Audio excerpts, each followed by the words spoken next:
Après la santé, le transport, avec la présentation des résultats de l'audit de l'Organisation de l'aviation civile internationale, ce qu'on peut retenir, c'est que le Gabon enregistre une hausse de performance tant sur la sécurité que la sûreté sur la plateforme aéroportuaire de Libreville. Avec 71,92%, le Gabon occupe la première place en zone CEMAC. C'est ce que nous rapportent Joyce Lorna Awangi et Victor Mundunga. 26,07% en 2016 et 72,91% en 2019.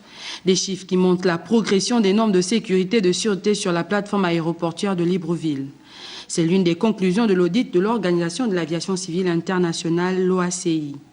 Un audit qui avait passé en revue toutes les composantes de l'aéronautique, allant de la plateforme aéroportuaire, des équipements de sûreté et des techniques de transmission par la SECNA jusqu'à la performance et formation des pilotes. Nous sommes en parfait accord avec le contenu et les résultats qui sont affichés.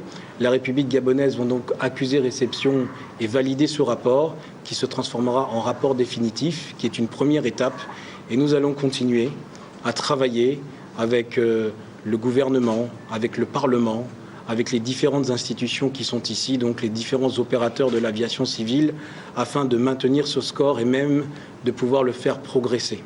La redynamisation du secteur de l'aviation civile constitue un impératif pour l'État gabonais.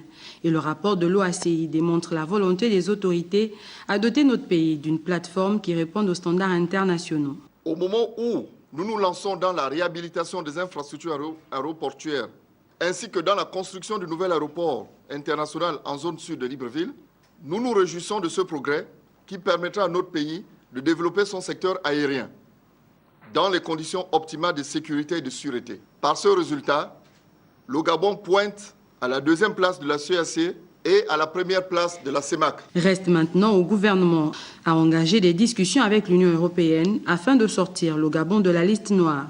Aussi, avec ce score de 72%, le Gabon se place largement au-dessus de la moyenne dans le classement des pays ayant ratifié l'accord de Chicago relatif aux activités de l'OACI.